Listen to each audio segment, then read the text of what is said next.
जाके काली महातांडव मचाए, होता डोल मचाए काली महातांडव मचाए, होता डोल मचाए काली महातांडव मचाए।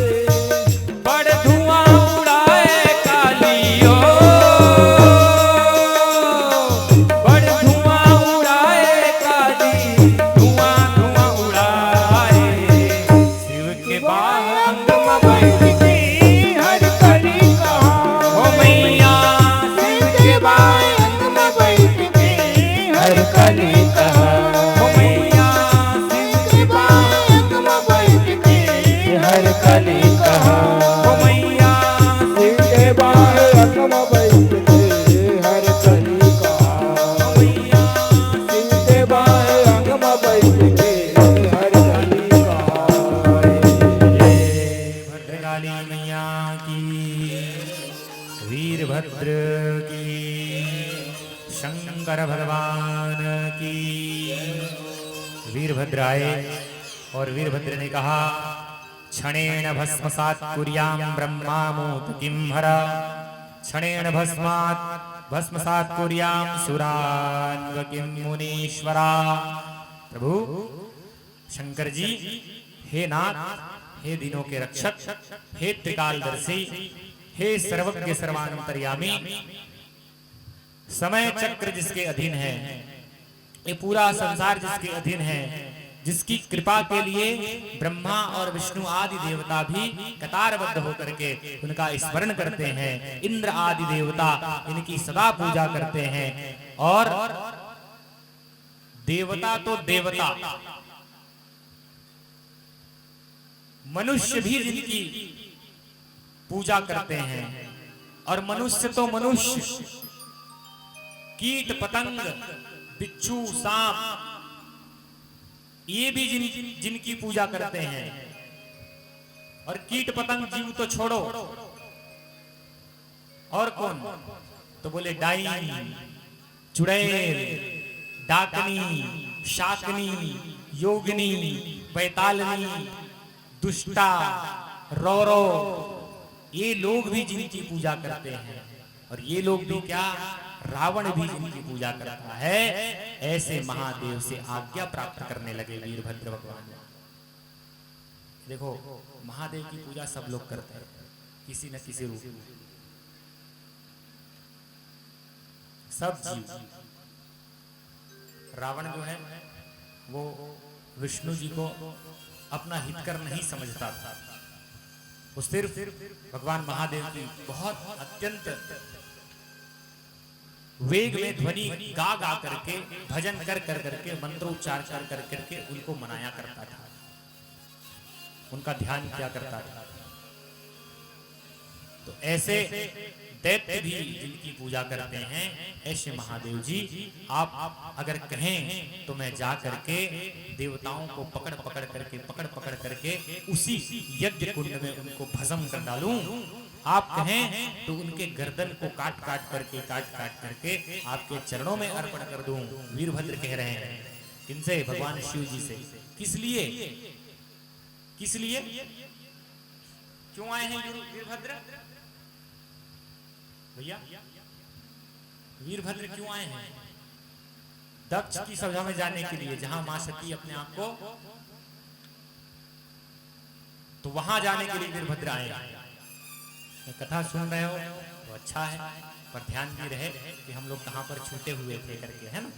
तो इसीलिए दक्ष वीरभद्र जो है वो आज्ञा प्राप्त करने लगे भगवान से।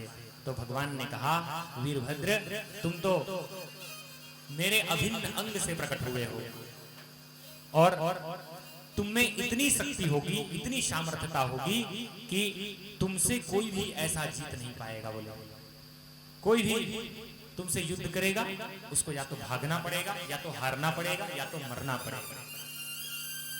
और जो जिनके पास शक्ति कम होगी, जो केवल छोटी मोटी सेनाओं में रहेंगे, वो लोग तो तुम्हारे विकराल स्वरूप को देख करके ही वहीं पे मर जाएंगे।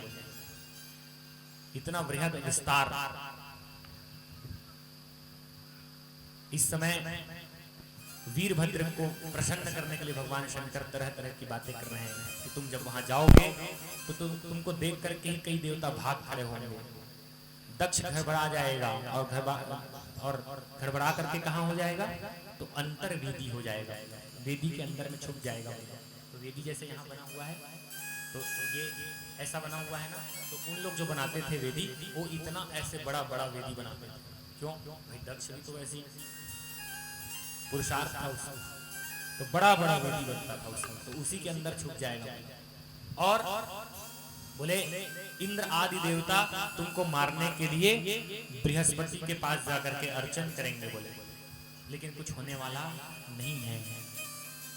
विष्णु जी से तुम्हारी युद्ध होगी बोले, विष्णु जी भी वहां पर हैं, उनसे भी तुम्हारी लड़ाई होगी, युद्ध होगी। वीरभद्र इतना विकराल है, उनके स्वरूप बता बता करके शंकर जी उनके जो अंदर की शक्ति है उसको और जगा रहे हैं। जैसे कुछ लोग को बोलते हैं ना, स्कूल में पढ़ते पढ़ते समय लिख लेबे लिख लेबे लिख लेबे, तो वो लिख लेते है नहीं भैया, महेश्वर भैया, जैसे महेश्वर भैया करा मस्त बढ़िया रिक्शा है, ऑटो रिक्शा इलेक्ट्रॉनिक वाला, तो भैया जब चलाए सोई तक कापरो कर सीखी सोई, या तो खुद भी सीखी सोई, तो ओकर मन है कि सोई के चला ले चला ले तब चले है नहीं भैया। तो इसीलिए कोई जब हमारे सामने आकर के हमारे गुण को थोड़ा सा अच्छे से कह दे कि नहीं भैया तुम ये काम कर लोगे, तो वो कर लेता है। हनुमान जी किया जामवंत जी के कहने पर, और वहां पर जितने और भी वानर थे उन सबके कहने पर, मनोजवम मारुतुल्य वेदम जितेन्द्रियं बुद्धिमतां वरिष्ठम वातात्मजं वानरयूथ मुख्यं श्रीरामदूतं शरणं प्रपद्ये। जितेन्द्रियं बुद्धिमतां, जितेंद्रिय है भगवान हनुमान जी, और बुद्धि तो अतुलित बुद्धि कितनी, बहुत अत्यधिक बुद्धि, और बल तो अतुलित बलधामम हेमशैलाभदेहम, बल भी अतुलित है, किसी की कोई इसकी तुलना नहीं कर सकता। क्या हुआ, तो बोले बाली जो है, बाली उसके सामने कोई भी अगर युद्ध करने के लिए आता था, तो युद्ध करने के लिए जाता ही था, उतने में ही उसकी जो शक्ति है सामने वाले की, शत्रु की आधी शक्ति बाली खींच लेता था उसको। ये बड़ा आश्चर्य है ना, बाली खींच लेता था। एक बार हनुमान जी उनके पास गए तो उनको पहले से ही बता दिया गया कि देखो बाली जो है वो तुम्हारी शक्ति खींच लेगा। बोले भगवान मेरी शक्ति खींच नहीं पाएगा, बोला, और खींचेगा तो उसका शरीर फट जाएगा, बोला। इसलिए अतुलित बलधाम कहते हैं। तो केवल और केवल हनुमान जी वहां पर जब बाली के पास गए तो 10% शक्ति लेकर के गए, अपने अंदर जितनी शक्ति थी उसके 10% शक्ति को ही लेकर के गए। इतने में भी बाली का जो शरीर है, नस है, वो फटने लग गया, भागा फिर बाली। तो अतुलित बलधाम, तो इसकी पूजा करें हनुमान जी की। और क्यों करें, क्योंकि 11वें रुद्र के अवतार है भगवान हनुमान जी, यानी महादेव जी के ही अवतार है, अंशावतार। तो इसलिए भगवान महादेव जी की पूजा के साथ साथ हनुमान जी की भी पूजा करें। और कैसे करें, तो चालीसा पढ़ते हैं आजकल लोग, और चालीसा को 40 सेकंड से कम में खत्म कर डालते हैं। कैसे,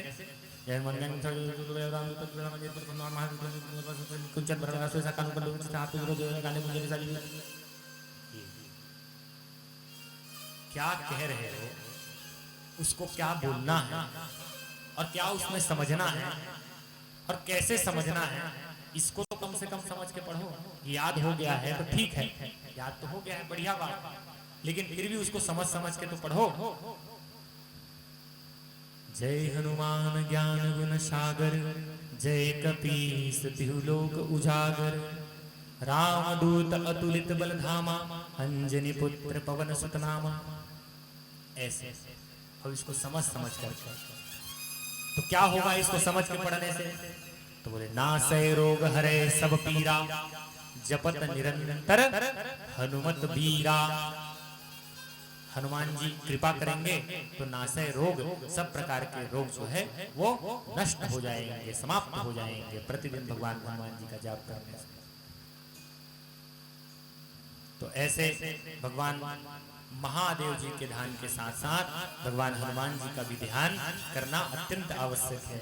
और वो किनके पुजारी हैं, वो किनके भक्त हैं? तो बोले राम जी के। तो राम जी कैसे हैं? तो राम जी परम पवित्र, परम मर्यादित, और मर्यादा की सीमा अगर देखनी है तो वहां पर की कथा को पढ़ो मानस में, जहां पर ये लिखा है कि भगवान राम जी जब समुद्र के पास पहुंचे, जब जा रहे थे वो लंका के लिए प्रस्थान किए, तो समुद्र के पास जब पहुंचे तो उनको भगवान राम जी ने समुद्र देवता से कहा कि हे समुद्र देवता, हमको अपनी प्राण प्रियता इनको ढूंढने के लिए इनका पता चला है कि वो लंका में हैं और हमें वहां पर जाना है, तो आप हमें मार्ग दे दीजिए। प्रेम पूर्वक भगवान ने समुद्र देवता से आराधना की। अब आराधना करते करते करते करते कोई व्यक्ति है तो वो कितने समय तक पूजा कर सकता है, कितने समय तक मना सकता है किसी को मान जाओ करके? 2 बार, 4 बार, 25 बार, ज्यादा ज्यादा 1 दिन मान जाओ। लेकिन भगवान ने इतनी सामर्थ्यता होते हुए भी चाहते तो एक बार अपना बाण निकालते और बाण निकाल करके उस समुद्र को पूरा सुखा देते, परंतु भगवान ने ऐसा किया क्या? नहीं किया। ये मर्यादा।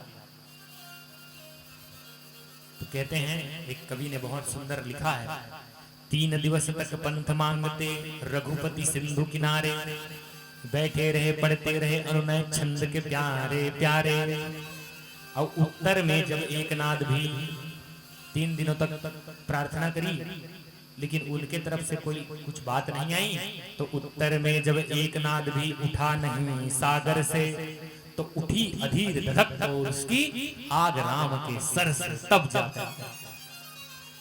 3 दिनों तक आराधना करी, जब कुछ भी नहीं कहा समुद्र ने, तो भगवान राम फिर उसके बाद में अपनी मर्यादा की सीमा को वहीं पर थोड़ा सा नीचे कर करके अपनी विशाल स्वरूप का दर्शन कराने के लिए समुद्र को चेतावनी करते हैं।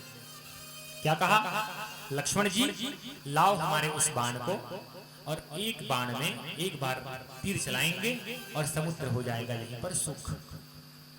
उत्तर में जब एकनाथ भी उठा नहीं सागर से, तो उठी अधीर धधक और उसकी आग राम के सर से। ये देखा तो समुद्र गड़बड़ा गया, तो समुद्र देख दर त्राही त्राही करता आ गिरा शरण में।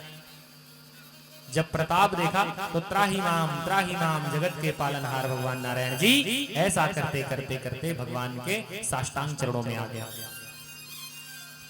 समुद्र देख दर त्राही त्राही करता आ गिरा शरण में, चरण पूजता दासता ग्रहण की बड़ा मूड बंधन में। चरण पूजने लग गया। तो क्या कहते हैं? तो सहनशीलता क्षमा दया को तभी पूजता जग है, बल का दर्प चमकता जिसके पीछे जब जगमग है। सहनशीलता उसी की शोभायमान होती है जिसके पास में अपार शक्ति होती है। अगर कोई बहुत बलशाली है फिर भी किसी कमजोर व्यक्ति को कह रहा है कि एक काम करो, आप हमसे लड़ाई मत करो, तो वहां पर हमारा कल्याण हमको जानना चाहिए कि इससे लड़ाई हमको नहीं करनी है। वो सहनशील व्यक्ति है, उसमें व्यक्तित्व के वो धनी है, इसलिए वो हमको प्रबल होते हुए भी युद्ध करने के लिए रोक रहे हैं। तो सहनशीलता क्षमा दया को तभी पूजता जग है, बल का दर्प चमकता जिसके पीछे जब जगमग है। और क्षमा उस व्यक्ति को शोभा देती है जिसके पास सब कुछ है, सब कुछ होने के बावजूद भी किसी दीनहीन को क्षमा कर देता है। किसी बात के लिए अगर कोई झगड़ा हो गया, कुछ बात अनहोनी हो गई, तो उसको वो क्षमा कर देता है। क्या जान करके कि हम तो बलशाली, हमारे पास सब कुछ है, क्या मतलब इससे भिड़ने का, ये सोच करके उसे क्षमा कर दे। तो क्षमा शोभती उस भुजंग को जिसके पास गरल है। हलाहल विष होने के बावजूद भी अगर कोई सर्प आपको डस नहीं रहा है तो वो अपनी मर्यादा में बंधा हुआ है। क्षमा शोभती उस भुजंग को जिसके पास गरल हो, उसको क्या जो दंतहीन विषरहित विनीत सरल हो।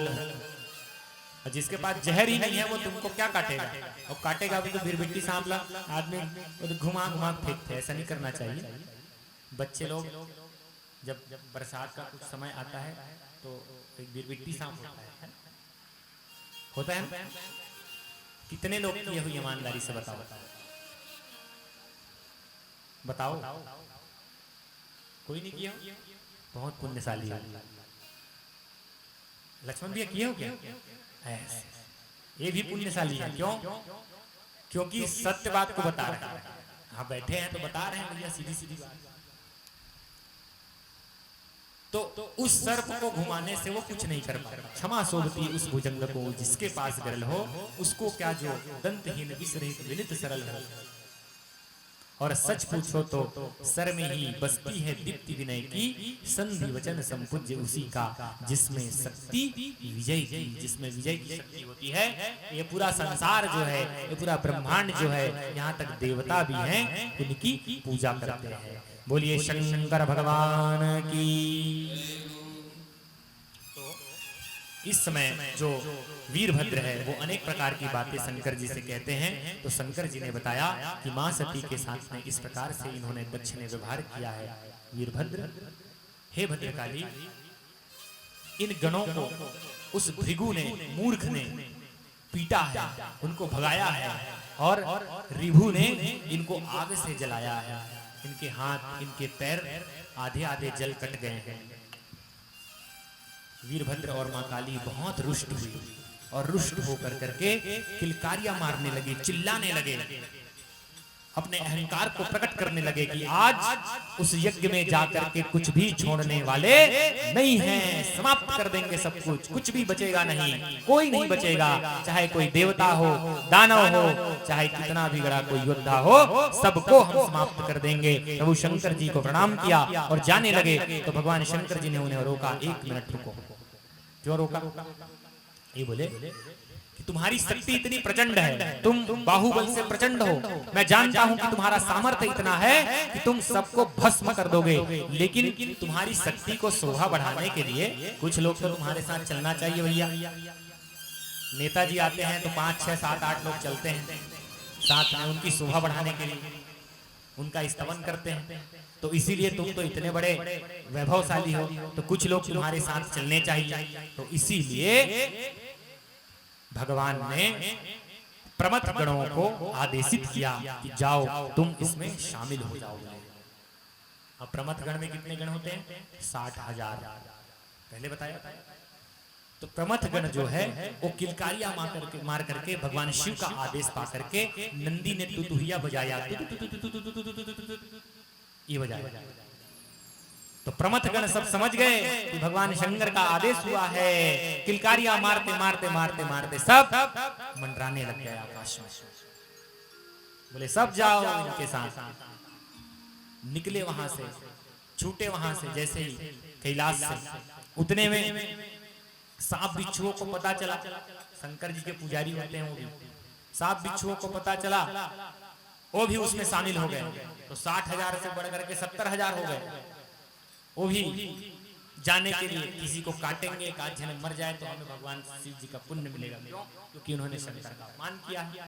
और शंकर का अपमान करने वालों की गर्दन उड़ा दो, अथवा उनकी जिह्वा काट दो, अथवा चुपचाप वहां से निकल जाओ कान बंद करके। तो भैया आज तो जाएंगे और एक आध झनल चटकनाबो चटक। सब तैयार। अब इसके बाद थोड़े दूर गए तो योगिनियों को पता चला, 64 योगिनी उनको पता चला, तो वो भी किलकारियां मारते मारते इस प्रमथ गणों में वो भी शामिल हो गई। बोलिए 64 योगिनी देवी की नमो देव्यै महादेव्यै शिवायै सततम नमः। नमः प्रकृति भद्रायै निविता प्रणतास्मताम्। भगवती 64 योगिनी देवी ये भी आ गया, शाकरी भी आई, बैतालिनी भी आई, डाकनी, राक्षसनी, इन सब ने आकर के उन प्रमथ गणों के साथ में उस दक्ष के यज्ञ में जाने के लिए पूर्ण रूप से तैयार हुए। और कोई शंख बजा रहा है, कोई तुतुहिया बजा रहा है, कोई डमरू बजा रहा है, कोई मंजीरा बजा रहा है, कोई ढोलक बजा रहा है। ऐसे कौतूहल करते करते करते ओम नमः शिवाय शिव बम बम करते करते वहां से निकलना प्रारंभ करते हैं। हर बम बम बम शिव बम बम बम हर बम बम बम ओम नमः शिवाय ओम नमः शिवाय ओम नमः शिवाय ओम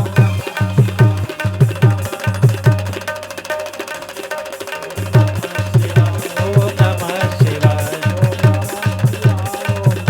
शंकर भगवान की शिव बम बम बम शिव बम बम बम हर बम बम बम बोलो नमः शिवाय ओम नमः शिवाय ओम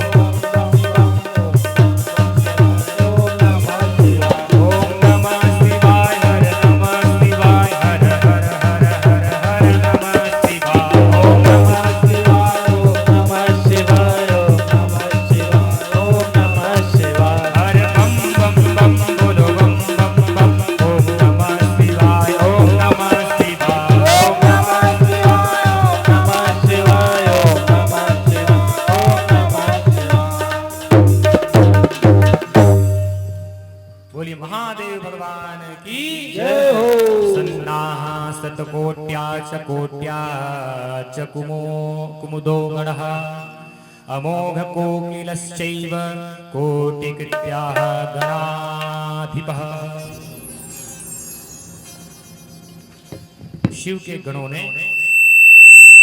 कोटि कोटि किलकारी मारी, तो इधर माइक वाले ने भी किलकारी मारना शुरू कर दी। बोलिए महादेव भगवान की। किलकारी इन लोग नहीं मार रहे हैं संगीत वाले, तो वही मार दिए बेचारे, ठीक तो किए हैं। तो ऐसे किलकारियां मारते मारते मारते मारते निकल गए, और निकले तो दक्ष को पता चला। दक्ष को पता चला तो उसने अपने कुछ सेनाओं को कहा कि जाओ जाओ जल्दी जाओ, रोको उनको। अब 70-80 हजार तो वही लोग थे, प्रमथ गण लोग, और वीरभद्र अकेले सबके लिए काफी थे, तो उसके लिए तो सेना कम पड़नी ही पड़नी है। पहुंचे वीरभद्र का विशाल स्वरूप देख करके कुछ लोग जो वस्त्र आदि पहने हुए थे उसी में ही हो गए। आ गया समझ? वस्त्र जो पहने थे उसी में ही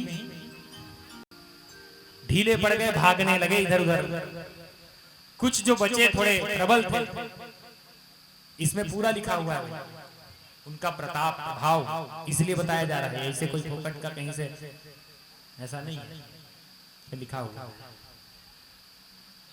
लेकिन मर्यादित ढंग से लिखा हुआ है, इसलिए मर्यादित ढंग से बताया जाना चाहिए।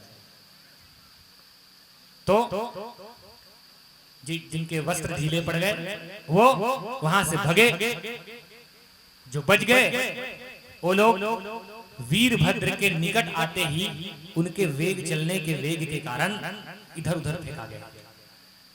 अब पीछे उनसे थोड़े और मजबूत थे हाथी वाथी वाले लोग, थोड़े घुड़सवार और हाथी वाले लोग, तो उनको वीरभद्र ने फूंका, 100 योजन फेंका गया, दूर चले गए। और ताकतवर जिन लोग बचे, बाहुबली शक्तिशाली, उनको वीरभद्र ने अपने चरणों से मसल दिया। कुछ लोगों को अपने हाथ से एक ज्वाला निकाल करके उनको भस्म कर दिया वीरभद्र। जितने लोग आए थे रोकने के लिए वो सब के सब खत्म हो गए, जितनी सेना आई थी। और बताते हैं कि जब वो वहां से निकले तो जिन लोग देखने वाले थे उन लोग वीरभद्र के वायु वेग से चलने वाले उस रथ को देख करके डर के मारे कांपने लगे। कुछ जो देवता हैं उन्होंने अपने घर की दीवारें बंद कर दी किवाड़ लगा दी कि कोई घुस ना जाए। उन चलने से इतना आवाज कौतूहल हो रहा था। तो इस प्रकार से महा हाहाकार करते हुए वहां तक वो पहुंचने लग गए। और इस समय सबसे पहले वहां की जो प्रमुख सेना थी उन सभी को गालों में चमाटा मार मार के उनको सबको भगा दिया वीरभद्र, क्योंकि जानते हैं इनको ज्यादा कुछ करने की आवश्यकता नहीं है, इसलिए एक एक दो रहते लगाए और उन सबको भगा दिया। कम दो सैनिकों का, क्यों? क्योंकि ये तो राजा का आज्ञा का पालन कर रहे थे। तो यथा रूप और यथा सामर्थ जिन लोगों ने जितनी अधिक शिव जी के इस अपमान में भाग लिया था, उनको उसी के अनुरूप वीरभद्र क्या कर रहे हैं? दंडित कर रहे हैं। ये देख करके दक्ष का आंख जो है वो फड़फड़ाने लगता, आंख जो है फड़फड़ाने लगा और हृदय और पूरा शरीर जो है वो कांपने लगा। कांपते कांपते कांपते कांपते वो वेदी के नीचे छुप गया जाकर के चुपचाप। और छुपा तो उसके मुख से डर के मारे उसके मुख से रक्त निकलने लगा, रक्तपात होने लगा। सब कुछ लिखा हुआ है जो बताया जा रहा है, ये रक्तपात होने लगा उसके मुख से डर के कारण। तो इतने में ही दौड़ करके जो दक्ष है वो वहां से निकला और हरि को खोजने लगा। मत देखे वीरभद्र, ऐसा सोच करके दूसरी तरफ से निकला और दूसरी साइड से निकला इधर से और हरि को खोजने लगे। भगवान कहाँ है? भगवान कहाँ है? भगवान को देखा बैठे हैं नारायण जी। क्यों? सच्चिदानंद रूपाय विश्व उत्पत्ति आदि हेतवे सत घन चित घन आनंद घन, पहले ही बताया दिया था। शांताकारम भुजंग शयनम, वो ऐसे ही स्वरूप में बैठे हैं, सब तमाशा देख रहे हैं। वो भी थे समय दक्ष जो है प्रभु की स्तुति करने लग गया, प्रभु बचा लो, कुछ कर लो, हमें बचा लो। जाकर के बहुत स्तुति किया प्रभु की। उसने कहा ये शंकर जी की माया है और इसको टालना मेरे बस की बात नहीं है, और ना ही ब्रह्मादि कोई भी देवता इसको नहीं टाल सकते। इतने में भगवान जो कहते हैं कि उनको बहुत अनेक प्रकार की विधियों से समझाया कि जो होगा वो कल्याणकारक होगा। पहले तो तुमने जो शंकर जी का अपमान किया है उसका प्रायश्चित निश्चित रूप से करना है, उसके बाद तुम्हारा कल्याण होगा। जाओ। विष्णु जी ने उनको भगाया तो वो फिर जाकर के वहीं पर रुक गया, वहीं वेदी के नीचे अंतर्वेदी।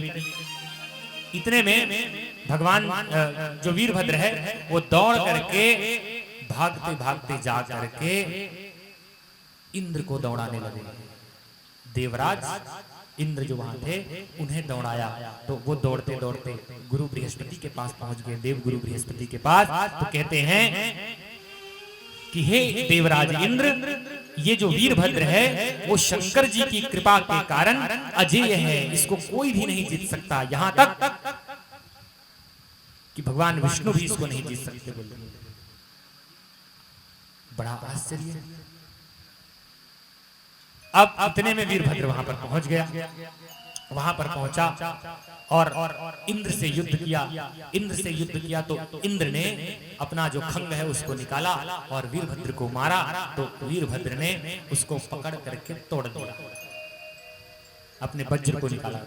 और इंद्र का वज्र जानते हो, कहावत है भैया, इंद्र के वज्र से जो बच जाता है वो साक्षात कालों के काल के रूप में है।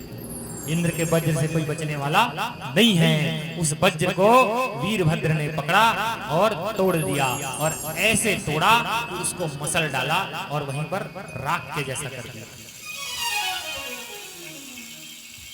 ये सब भगवान विष्णु जी देख रहे हैं।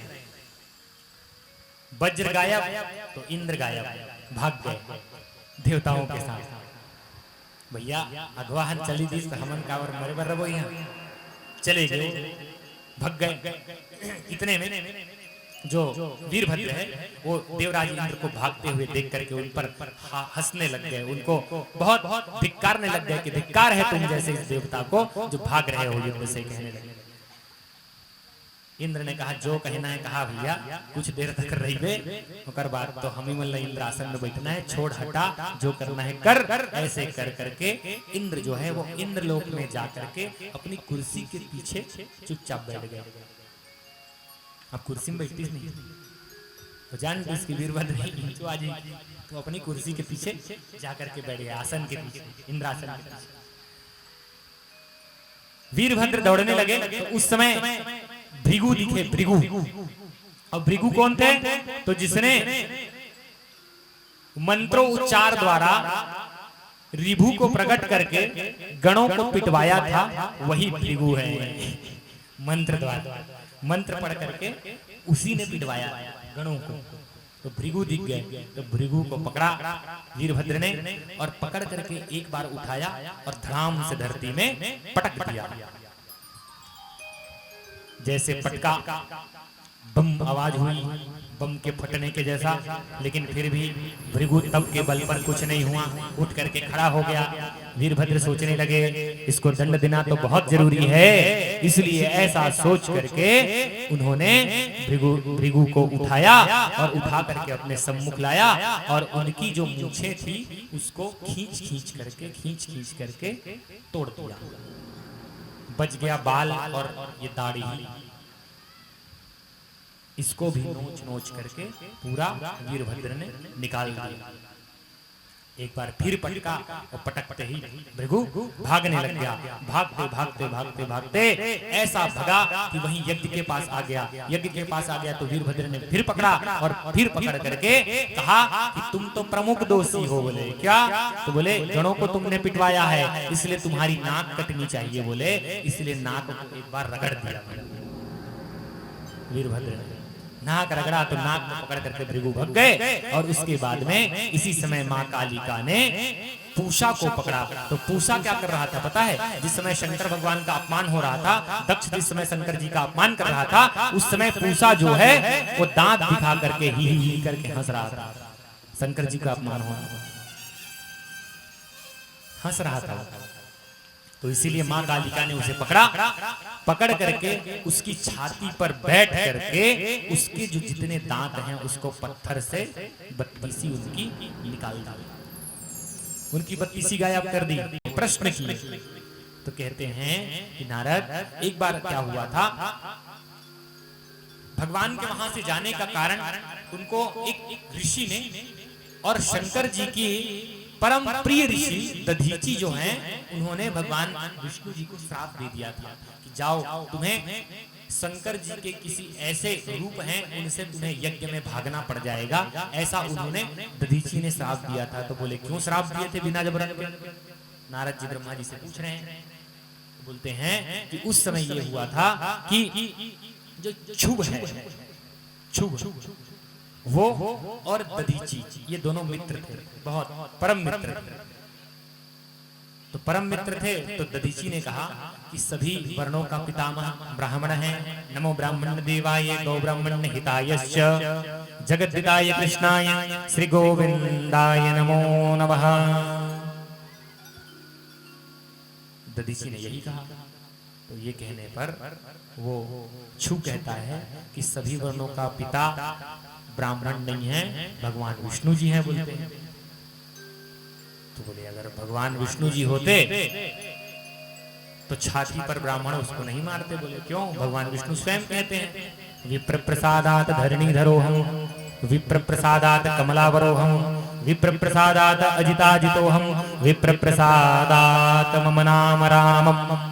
और खुद कह रहे हैं तो हैं ब्राह्मण। बोले विप्रों के प्रसाद से अजिताजितो हम, मैं सभी जगह जीत जाता हूं। बोले विप्रों के प्रसाद से मैं राम रूप में अवतरित हुआ हूं, विप्र के प्रसाद से ही मैं इस पृथ्वी के भार को समाप्त करता हूं और विप्रों के ही प्रसाद से मेरा नाम राम है। तो दधीची ने इस बात को बताया, भाई छू आप जो बोल रहे हो परमेश्वर है तो उनसे बड़े ब्राह्मण है। बोले इतने बात में उनकी झगड़ा हो गया और झगड़ा हुआ तो दधीची ने एक मुटका अपने इस वाले हाथ से छुप को मारा। झगड़ा हुआ तो छुप गुस्सा हो गया और गुस्सा हो करके जा करके इन्होंने दधीची को काट दिया अपने खंग से। अपने अस्त्र से दधीची को काटा। इतने में दैत्य गुरु, इतने में वो बात जो है वो शुक्राचार्य को पता चला। दैत्य गुरु जो है शुक्राचार्य, उनको पता चला तो वो दौड़ करके गए। क्यों? शंकर का भक्त वो भी था शुक्राचार्य, तो वो भी जाकर के वहां पर त्रयंबक जो मंत्र है उसको गा करके, उसको सुना करके, उसको पुष्ट कर करके भृगु के दधीची के सारे शरीर को जोड़ा और जोड़ करके उसमें त्रयंबक मंत्र को पुष्ट किया और उसे जिला दिया। इसलिए त्रयंबक जो मंत्र है, महामृत्युंजय मंत्र है, उनको बहुत ध्यानपूर्वक सुनना चाहिए, कहना चाहिए। तो त्रयंबक मंत्र से उस शुक्राचार्य ने उस दधीची को जिलाया और जिलाया तो ये बात शुभ को पता चला। अभी किसकी बात चल रही है? विष्णु जी को श्राप क्यों लगा था, इसकी बात चल रही है, ध्यान रखना भैया, योगेन भैया। तो इस समय भगवान विष्णु जी को श्राप क्यों लगा था, ये बात चल रही है। शुभ ने जाना कि दधीची जो है वो फिर से जिंदा हो गया है, शुक्राचार्य ने उसे फिर से अमृत पान करा दिया है। ये सोच करके वो उसके साथ युद्ध करने के लिए जाता है, हार जाता है शुभ। तो फिर वो विष्णु जी का स्मरण करता है। विष्णु जी कहते हैं कि मैं जाऊंगा, और कहां जाऊंगा? देखो मनुष्य का जो जीवन है वो क्या है? क्षण भंगुर है, क्षण मात्र रहने वाला है। कितना भी कोशिश कर लो, कुछ भी कर लो, लेकिन क्या होने वाला है?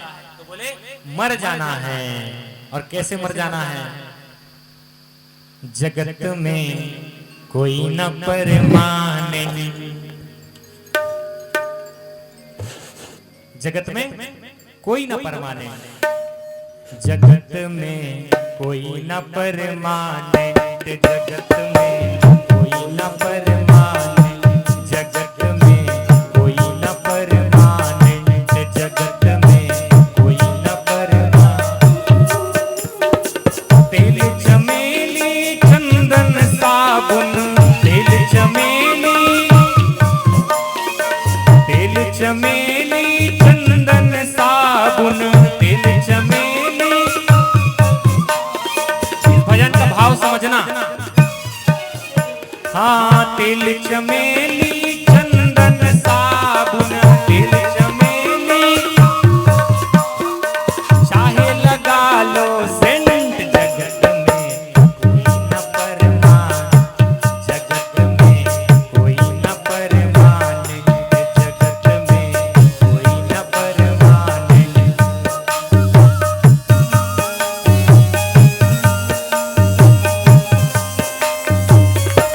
हरि बोल।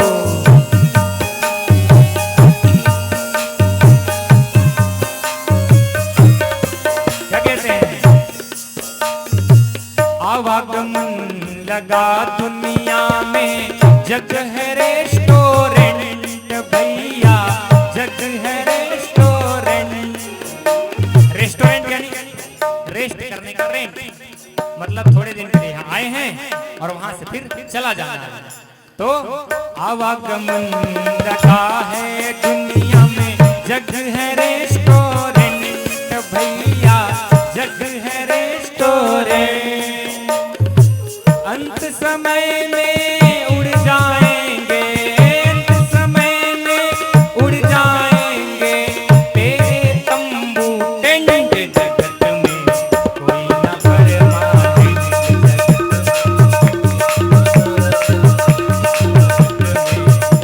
न परमाने। समझ आ रहा है? समझ आ रहा है? यही तो समझना है।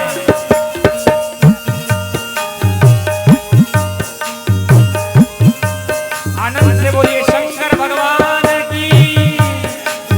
हर हर हर हर। और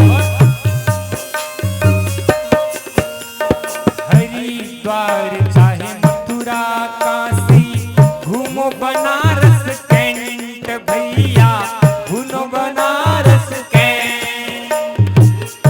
बनारस कैंट समझते हैं? रेलवे स्टेशन है वहां। तो हरिद्वार चाहे मथुरा काशी, घूमो बनारस कैंट भैया, घूमो बनारस कैंट। मन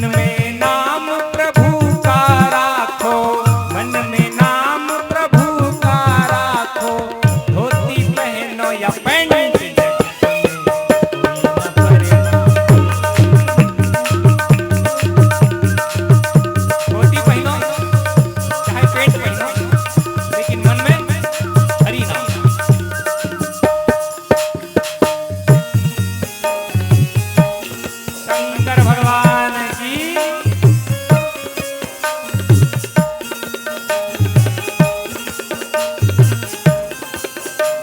और राष्ट्रपति या जर्नल कर्नल पद में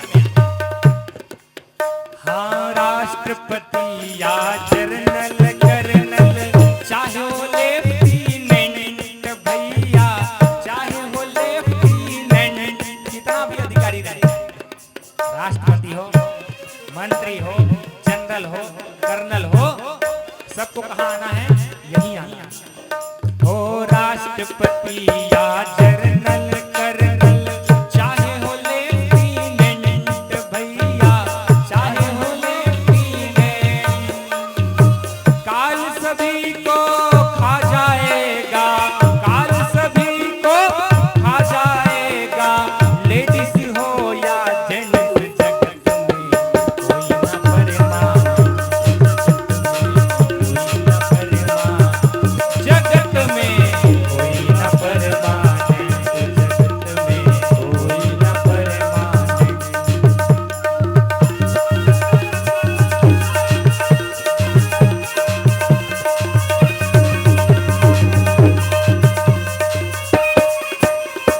देखिए साधक क्या कहता है, इस जगत में आए हैं तो सबको जाना है, परंतु राम कथा के संगत कर लो, यही सच्ची गवर्नमेंट भैया, यही है सच्ची गवर्नमेंट। देखो वो जो वाली गवर्नमेंट है ना, वो छूट जानी है। सरकारी नौकरी में रहते हैं, 60 साल के बाद रिटायर, तो इसीलिए ये जो गवर्नमेंट है राम कथा की, वो सतत चलने वाली कथा वही है, सुनने वाले भी वही हैं, लेकिन जितने लोग भी इसका वर्णन करेंगे कई प्रकार के करेंगे, इसीलिए ये गारमेंट परमानेंट है। हाँ, राम कथा का संगत कर लो, यही है साची गवर्नमेंट भैया, यही साची गवर्नमेंट। लाल सिंह कहे दफ्तर में, हाँ लाल सिंह कहे इस दफ्तर में, मत होना अपसेंट, जगत में कोई न परमा, जगत में गाओ, जगत में कोई न परमा। बोलो राम राम राम, बोलो राम राम राम, बोलो राम राम राम, बोलो राम राम राम, बोलो राम राम राम, बोलो।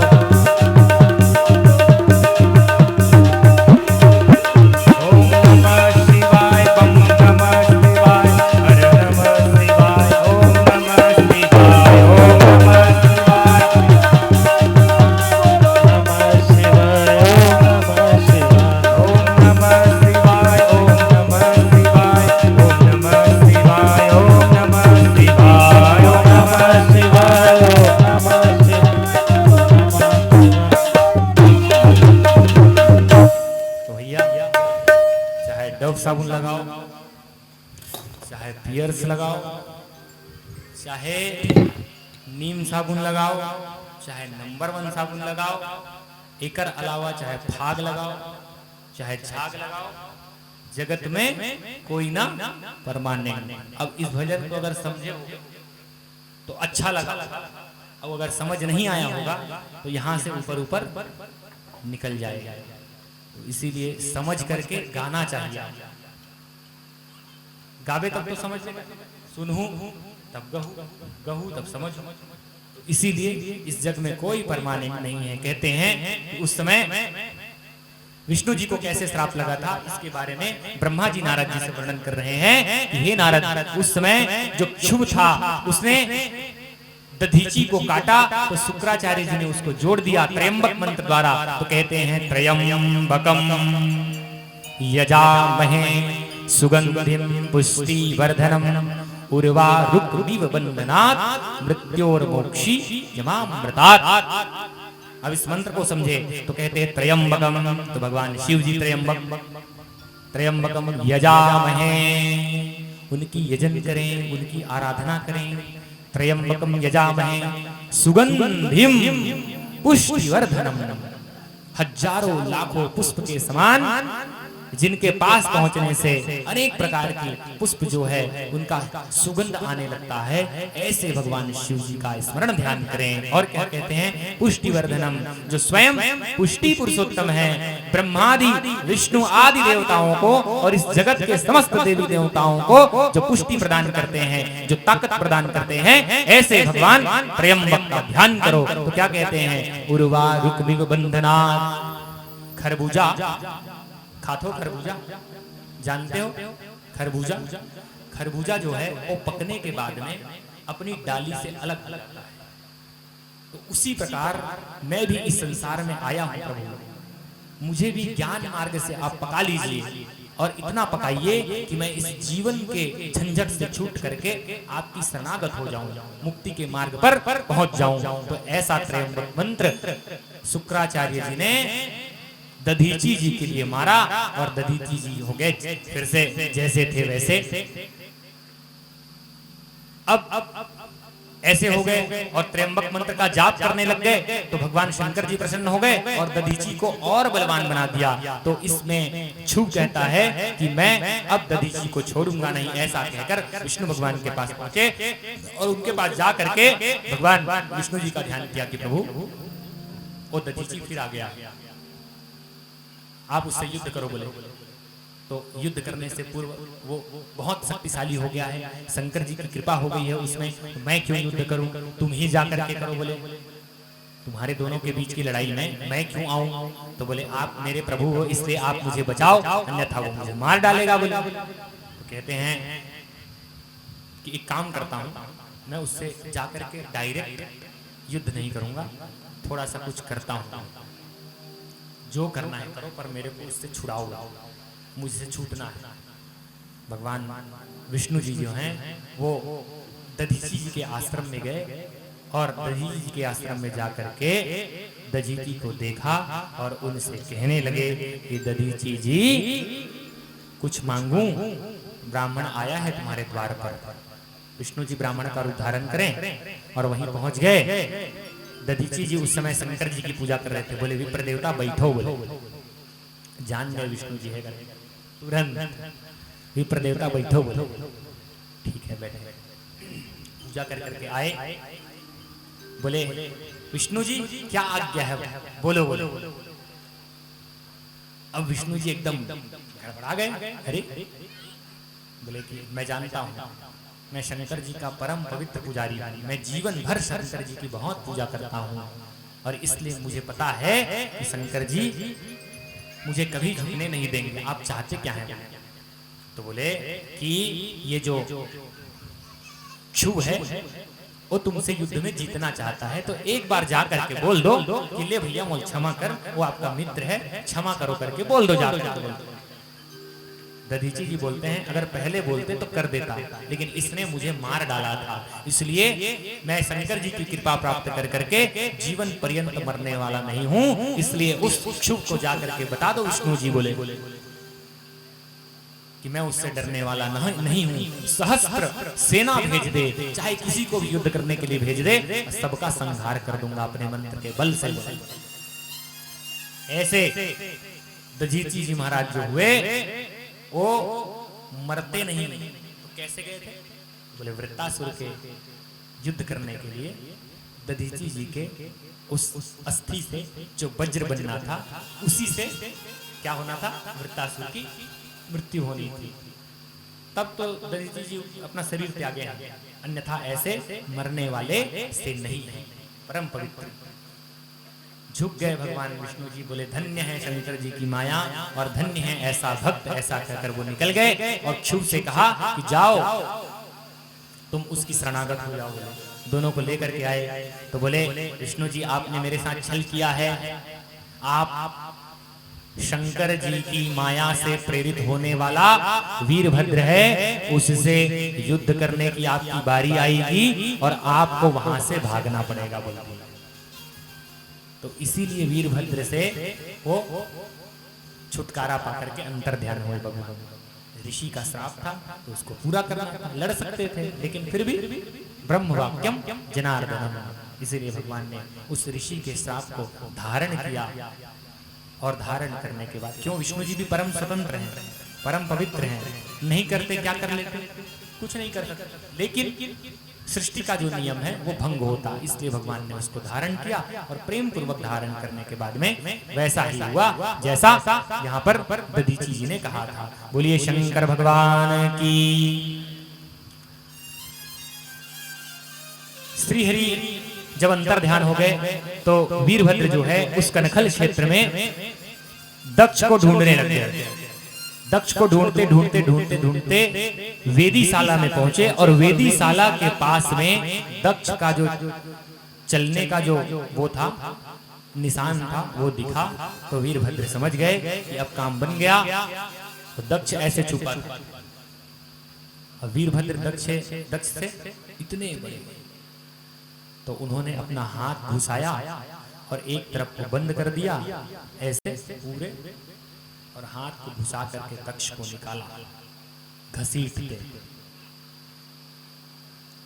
और निकाल करके दक्ष की चुटिया हिलाई और हिला करके पटका, और पटका और अस्त्र निकालने लगा और अस्त्र से उसके सिर को काटने लगा। तो सिर कटा नहीं अस्त्र से, क्यों? क्योंकि कहते हैं कि यज्ञ की निष्ठा के कारण, उसको यज्ञ कराना ही था, इस निष्ठा के कारण अस्त्र शस्त्र जो है वो उसके शरीर पर काम करने वाले नहीं थे। इसीलिए वीरभद्र ने क्या किया, तो बोले सामने उन्हें सुलाया, ऐसे सामने सुला करके एक पैर को एक हाथ से पकड़ा और दूसरे मुंड को एक हाथ से पकड़ा और दोनों खींच लिया। तो जो धड़ है वो सर से अलग हो गया। जैसे ही धड़ सर से अलग हुआ, वीरभद्र उठा करके उसको खेलने लगा और खेलते खेलते उसको अग्नि कुंड में डाल दिया। बोलिए शंकर भगवान की। दक्ष क्या हो गया? मरणासन में हो गया, मर गया दक्ष। शंकर भगवान की जो शंकर भगवान का अपमान करेगा उसका अंतिम दुर्दशा क्या है? तो मृत्यु बोले। और मृत्यु के बाद भी यमपुरी में जाकर के अनेक यातनाओं को झेलना, नरक में जाकर के अनेक यातनाओं को झेलना, और उसके बाद भी अगर जीव रूपी धारण कर ले तो उसके बाद भी जीव रूप में आकर के उसका प्रायश्चित्त करना, ये है। सब ने देखा, हाहाकार मच गई। कुछ बचे हुए थे, भगे थे, वो लोग सुने कि वीरभद्र सब तहस नहस कर दिया, यज्ञ कुंड में उस दक्ष का मुंड डाल दिया और धड़ को वहीं छोड़ दिया। ऐसा सुन करके वो सब जाने के लिए तैयार हो गए। तो एक से पूछा कि जा करके देखो कि वीरभद्र भगा कि नहीं भगा, गया कि नहीं गया। तो बोले अभी जा रहा है। तो जा रहा है तो जाने दो भैया, जान छूटे। जैसे वीरभद्र गया, उस समय जितने देवता हैं वो सब यज्ञ कुंड के पास आए और सब कतारबद्ध होकर के खड़े हो गए। ब्रह्मा जी और विष्णु जी एक सामने हुए और बाकी जितने देवता हैं आगे सामने खड़े हो गए। इस समय कहते हैं कि सभी देवता जो हैं वो भगवान विष्णु से जान बचाने के लिए और इस यज्ञ को सफल कराने के लिए आग्रह कर रहे हैं, निवेदन कर रहे हैं कि प्रभु कुछ कर लीजिए। और लेकिन ब्रह्मा जी जो है वो कहते हैं कि कुछ होने वाला नहीं है। कब तक? जब तक शंकर जी की कृपा हम सब पर नहीं होगी। इसलिए भगवान शंकर के पास हम सबको जाना ही जाना पड़ेगा। क्या बात है? तो शंकर जी के पास हम सबको जाना पड़ेगा। ऐसा ध्यान करते करते करते इंद्र भी आए और जो देवता इंद्र के साथ भागे थे वो भी आए। जिनका हाथ वाथ टूट गया था वो सब पहुंचे, और जो मर गए थे वो तो नहीं आ पाए।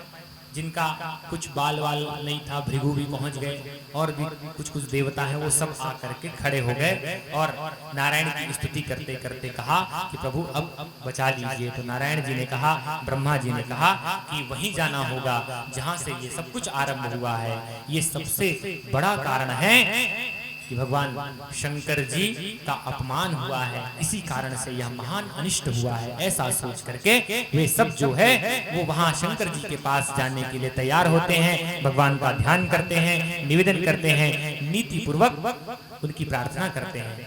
इस समय वीरभद्र जो यहाँ से निकला था वो भगवान के पास पहुंच गए, शिव जी के पास, और बड़े प्रसन्नता चित्त होकर के बताने लगे कि प्रभु मैंने खूब पटका, उनको खूब मारा, अच्छे से पटकनियां दी, अच्छे से पीटा, और कुछ लोगों को तो अच्छे से रगड़ा भी बोले, कुछ लोगों को भस्म भी कर डाला। महादेव जी प्रसन्न हो रहे, अच्छा और क्या क्या हुआ?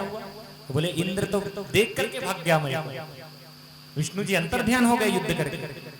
ऐसी ऐसी बातें सुन करके शंकर जी हंसने लगे। ये सब सृष्टिकर्ता का खेल है, सब प्रकार से क्रीड़ा भगवान करते हैं। भगवान शंकर ने वीरभद्र को उपाधि दी। क्या उपाधि? प्रमथ गणों के अध्यक्ष। प्रथम नहीं, प्रमथ गणों के अध्यक्ष के रूप में वीरभद्र को स्थापित कर दिया।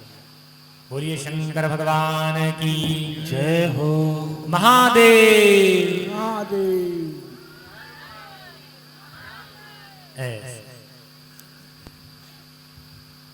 रोज के बताने लगी कभी आप नवा नवा मनाते थे, है नहीं? इसने कावत करे 3 बार। ये मन तो सब कुछ जान गए लगभग, ये सब जान गए। आप लोग ध्यान आ गया? खड़े करो तो ध्यान नहीं आया तो जल्दी बताओ, फिर बता देंगे अगर ध्यान नहीं आया तो। आ गया है ध्यान? 3 बार महादेव कहने से भगवान महादेव जी जो हैं क्या करते हैं?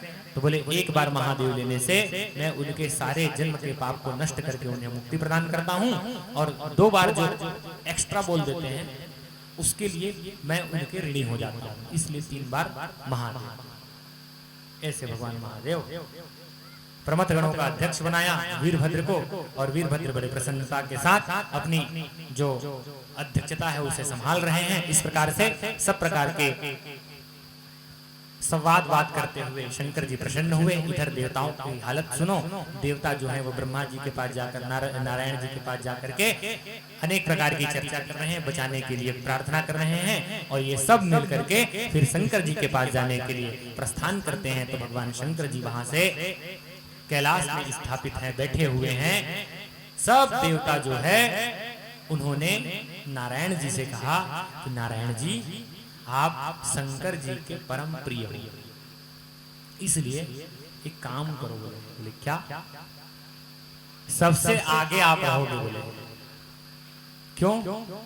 क्योंकि अभी अभी वो जो उनके जटा से निकलने वाले वीरभद्र आए थे उसने तो हमारी दुर्दशा कर दी, आप रहोगे तो बच सकते हैं। ब्रह्मा जी से कहा 2 नंबर पर आप रहोगे, इंद्र से कहा 3 नंबर पर आप रहोगे। ऐसे सभी ने, अब देखिए खाने के लिए सब अपनी स्थान आगे बना लेते हैं, और जब ये खाना हो तो पीछे, ये खाना हो तो आगे, और ये खाना हो तो पीछे। सब देवता वहां से निकले कतारबद्ध होकर के, शंकर जी के कैलाश पर पहुंचे, स्तुति करने लगे। कर्पूर गौरम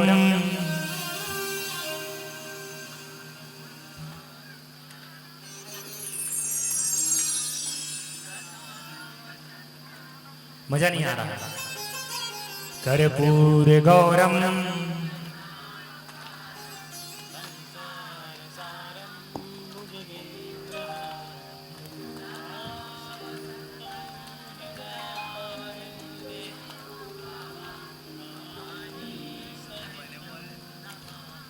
कर्पूर गौरम करुणावतारम संसार सारम भुजगेन्द्रहारम सदा वसंतम हृदयारविंदे भवम भवानी सहितं नमामि। मंदारमाला च पुलतालकालं कपालमालांकित सुंदराय दिव्यंबराय च दिगंबराय नमः शिवाय नमः शिवाय। बोलिए महादेव भगवान की। सबने भगवान शंकर जी की स्तुति की, साष्टांग प्रणाम किया। भगवान शंकर जी अपना नेत्र खोलते हैं और नेत्र खोल करके मुस्कुरा रहे हैं विष्णु जी को देख करके। क्यों? क्योंकि समझ गए हैं कि दुर्दशा हुई तो भाग करके आए हैं, ऐसे तो हमारी याद इनको आने से नहीं रही। कहो प्रभु कहे, क्या बात है, सुनाओ सब कुशल मंगल, पीछे का क्या हाल है? बोले देख लो, बोले किसी का हाथ टूटा, कोई लूला, कोई लंगड़ा, कोई कुछ। पूसा पहुंचा था, पूसा को देख करके नंदी कहता है कैसे ठीक हो? बोले कुछ है ही नहीं अंदर। क्यों? पूसा की दांत ही निकाल ली गई थी 32सी, वो भी गया था, दांत निकल गया था तो क्या हुआ, चले जाओ, वो भी पहुंचा। पूसा भृगु पहुंचे थे, उसको एक गण ने कहा अब महाराज बढ़िया। बोले ये ऊपर तो सब गायब है, बोले दाल दाढ़ी सब निकल गया है।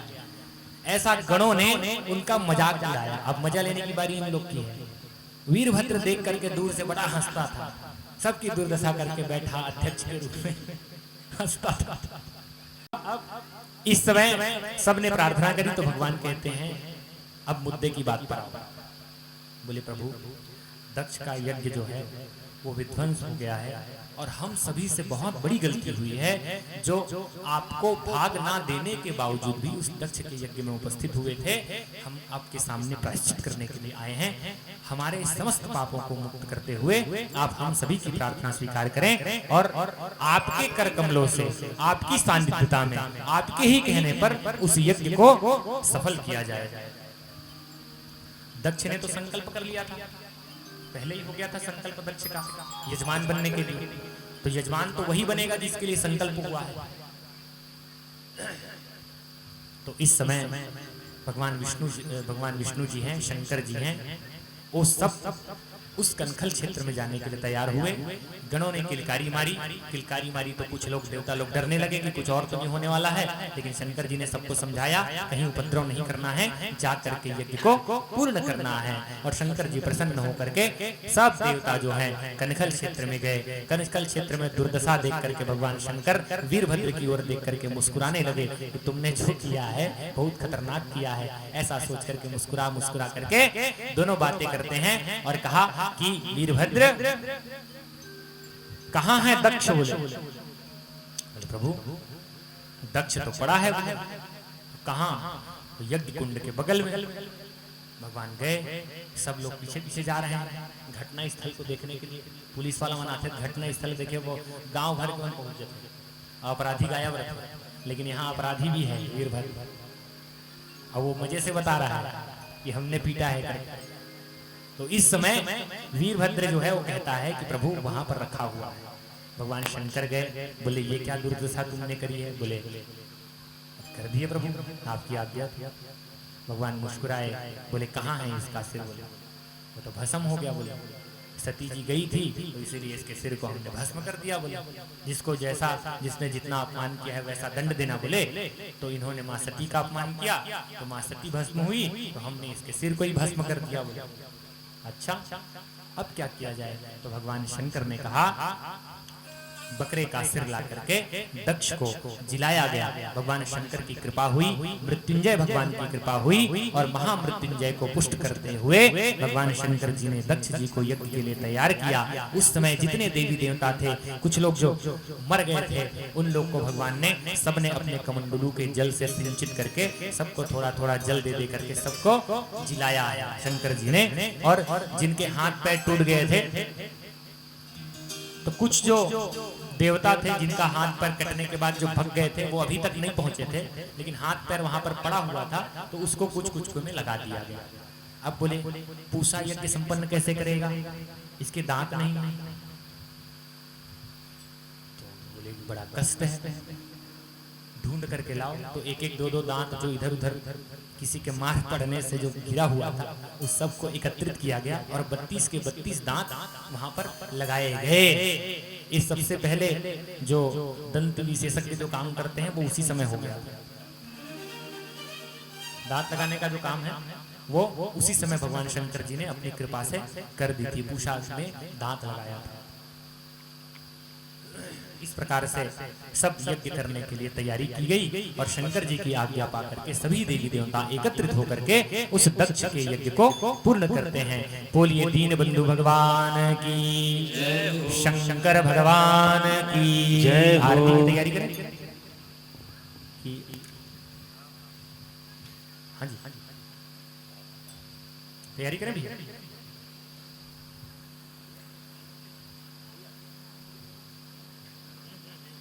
समय कैसे करें बताइए आप।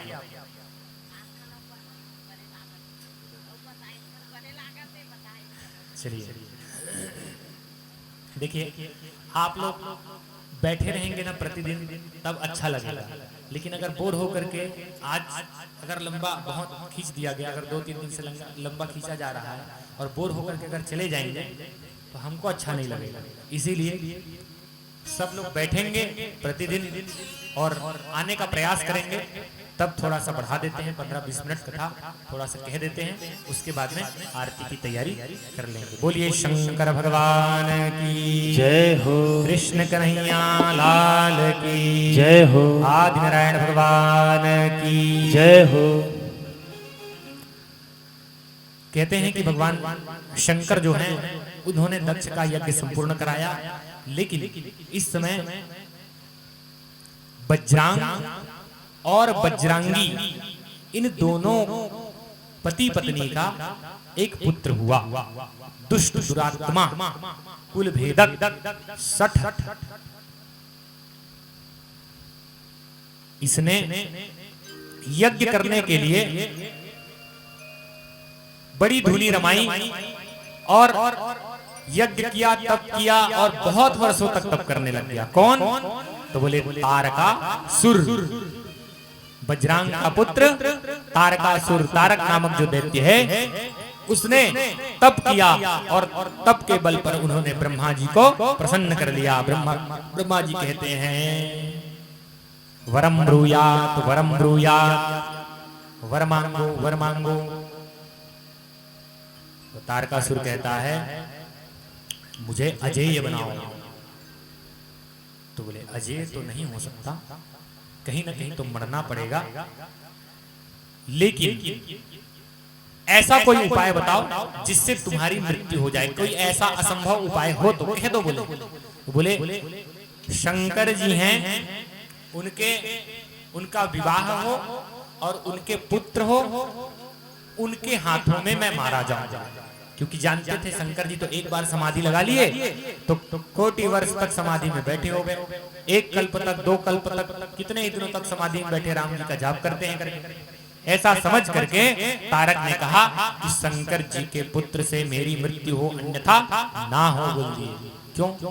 क्योंकि उसको ये जानता था कि शंकर जी तो शादी करने से नहीं रहे और करेंगे तो पुत्र आएगा नहीं। ऐसा सोच करके तारक ने ऐसा वरदान मांग लिया कि उन्हीं के पुत्र से मैं। ब्रह्मा जी कहते हैं दिया, जाओ।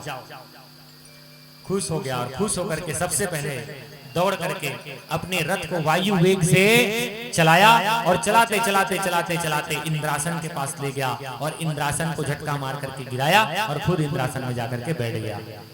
अपने अन्य राक्षसों को बुलाया और जितने मंत्रीगण थे उन सबको बैठा दिया, इंद्रासन में बैठ गया।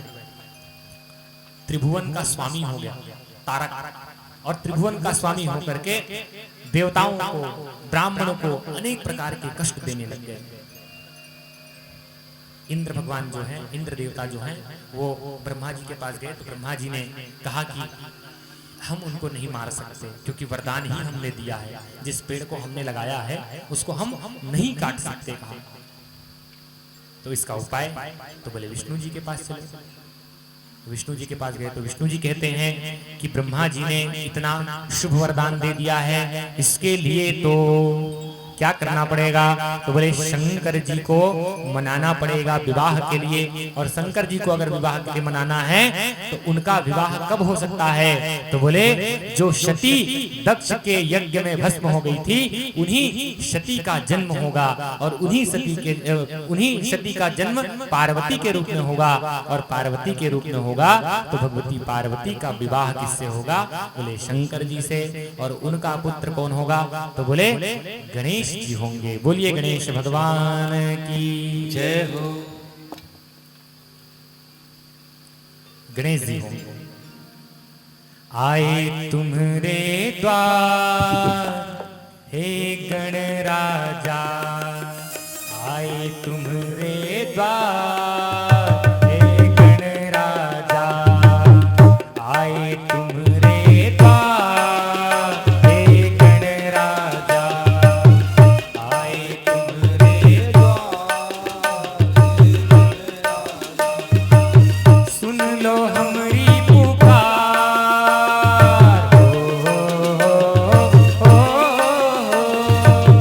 सुन लो हमारी पुकार, हे गण राजा, राजा राजा राजा राजा, आए तुम्हारे द्वार हे गण राजा, आए तुम्हारे द्वार हे गण राजा।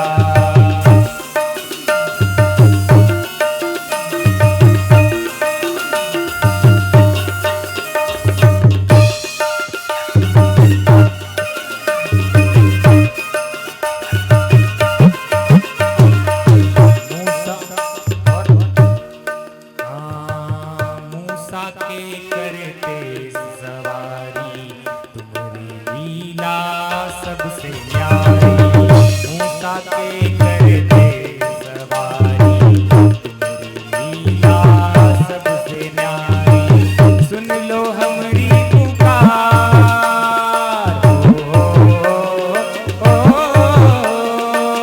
सुन लो हमारी पुकार, हाँ सुन लो दीन की पुकार, हे गण राजा, राजा राजा राजा राजा, आए तुम्हारे द्वार हे गण राजा, आए तुम्हारे द्वार हे गण राजा, आए तुम्हारे द्वार हे गण राजा, आए तुम्हारे द्वार हे गण राजा। कौन आएंगे? तो गणेश जी आएंगे। आजकल लोग नाम की दुर्दशा कर दे रहे हैं। कैसे दुर्दशा? तो गणेश जी को गन्नू बना देते हैं। भैया कोई ऐसा नाम का होगा तो वो मत समझना। जैसे कुछ लोग क्या करते हैं, जैसे मेरा नाम अनंत है तो अनंत का शॉर्टकट बना दिया अनु कहते हैं। ऐसी गणेश का शॉर्टकट बोले तो गन्नू कहते हैं। कुछ भी मतलब, तो ऐसी दुर्दशा कुछ लोग कर देते हैं। और गणेश जी बड़े सरल हैं, इसीलिए मान भी जाते हैं, कोई दिक्कत नहीं है भैया। तो कैसे, क्यों दिक्कत नहीं है? तो बोले इस समय कलयुग होगा, और कलयुग होगा तो लोग गणेश जी को रखेंगे और गणेश जी को रख करके पीछू में ताश खेलेंगे। बोले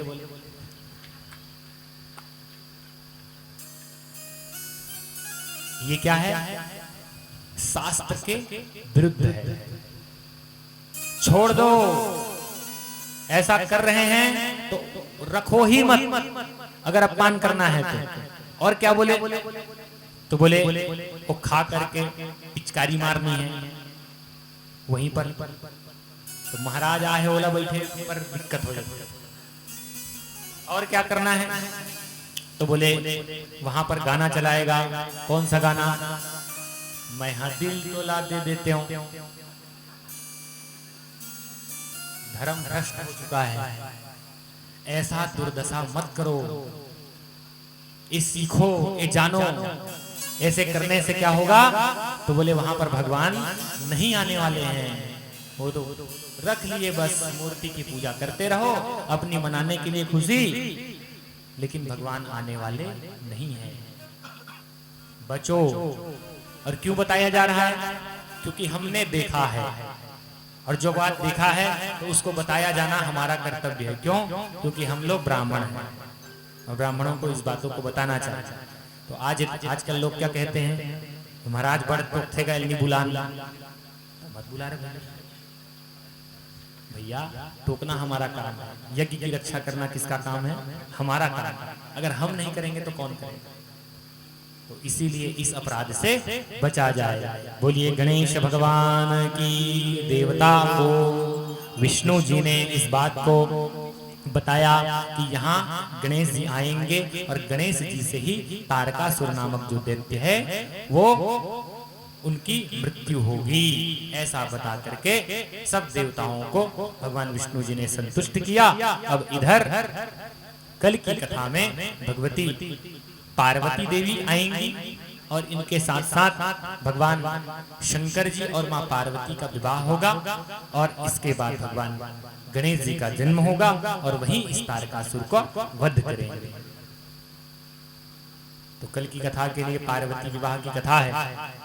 तो आप लोग सभी विशेष रूप से उपस्थित होकर के मां पार्वती की कथा में शामिल हो, पार्वती देवी की जन्म कथा में शामिल हो और उनकी अवतरण कथा में शामिल हो। भगवान शंकर जी की अर्धांगिनी बनेंगी, कल उनका विवाह हो जाएगा और भगवान शंकर जी के साथ अर्धांगी भगवती देवी वहां पर विराजमान होंगे।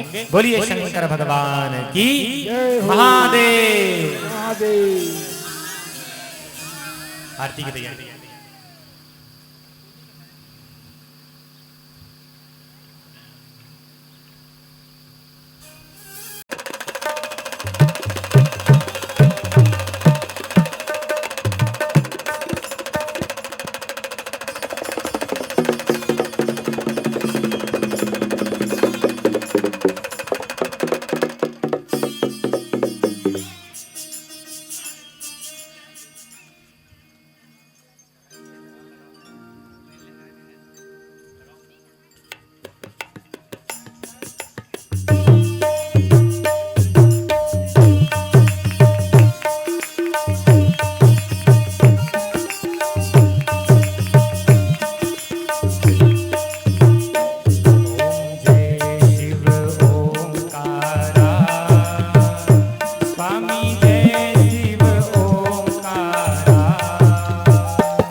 पानी पे